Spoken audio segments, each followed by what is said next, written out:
What is financial literacy? Financial literacy is the ability to understand and effective use of various financial skills, including personal financial management, budgeting, and investing.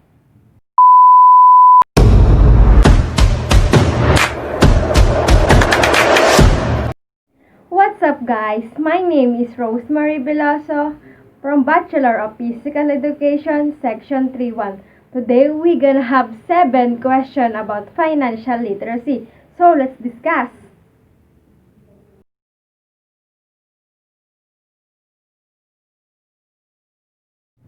What is financial literacy? Financial literacy is the ability to understand and effective use of various financial skills, including personal financial management, budgeting, and investing.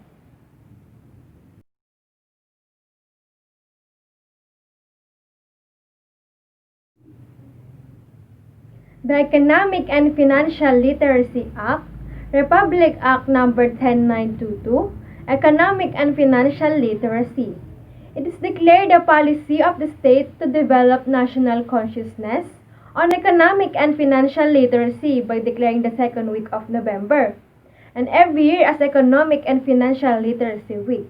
It covers such as Bangko Sentral ng Pilipinas, Department of Finance, Department of Education, Commission on Higher Education, National Youth Commission, Department of Interior, and local government. Economic and financial literacy of students and the youth. To improve an economic and financial literacy of students and the youth, all public and private elementary and secondary schools under the DepEd, the state and private colleges and university under the CHED, the Technical Educational and Skills Development Authority by the TESDA.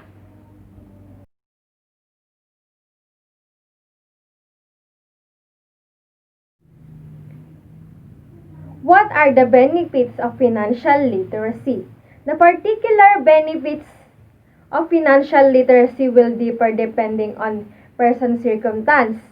But some common situations in which literacy can help include saving for retirement, creating and stickiness and balanced budget, purchasing a home, selecting insurance, reducing expenses, investing, buying a car, saving for colleges, managing debt, using credit cards.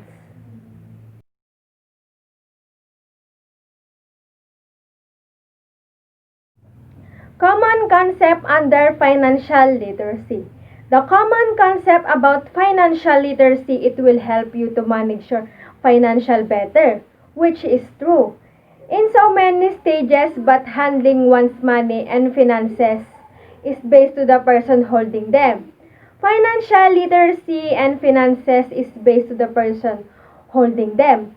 Financial literacy can help people to manage their assets and money to grow, how to get good grip to their finances, how to get the right flow of money going in or out of their hands, and also how to spend money as a little as possible they could need for their needs and wants. The education behind financial literacy, it's about managing and how to do them step by step, likewise budgeting. But the budgeting is supposed to be on the person and the income given.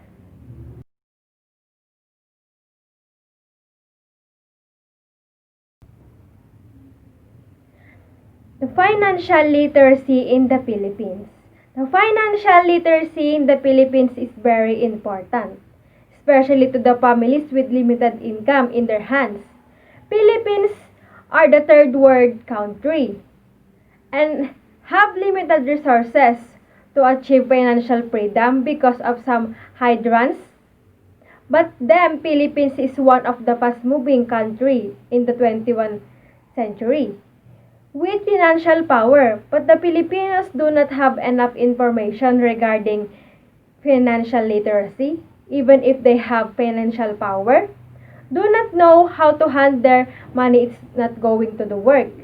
It's important to the Philippines because of the following. First is to be able to provide for themselves and their family. 2, to be able to invest on their future as well as the children's futures. 3, to be able to contribute to the country.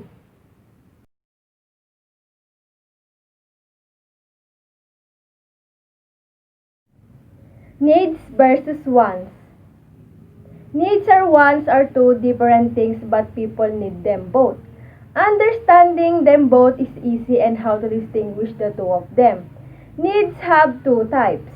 The first one is absolute needs, which we need in basic survival such as food, clothes, shelter, and etc.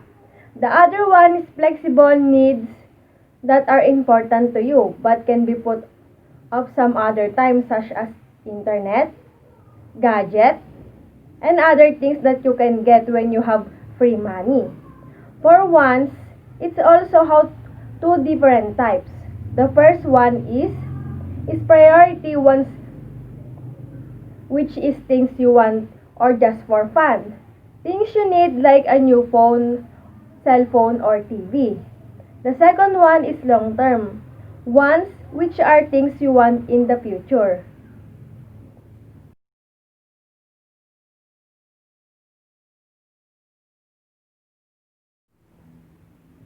Assets versus liabilities by Jewel Stephan. An asset is anything which you own and which is valuable, whether intangible or intangible. Assets are said to have possible positive economic value. Simply put, an asset is something that you worth money and which person can exchange. Examples of tangible assets. That is assets we can see and touch. Are cash, goods, or inventory, lands, buildings, and equipment. Examples of intangible assets.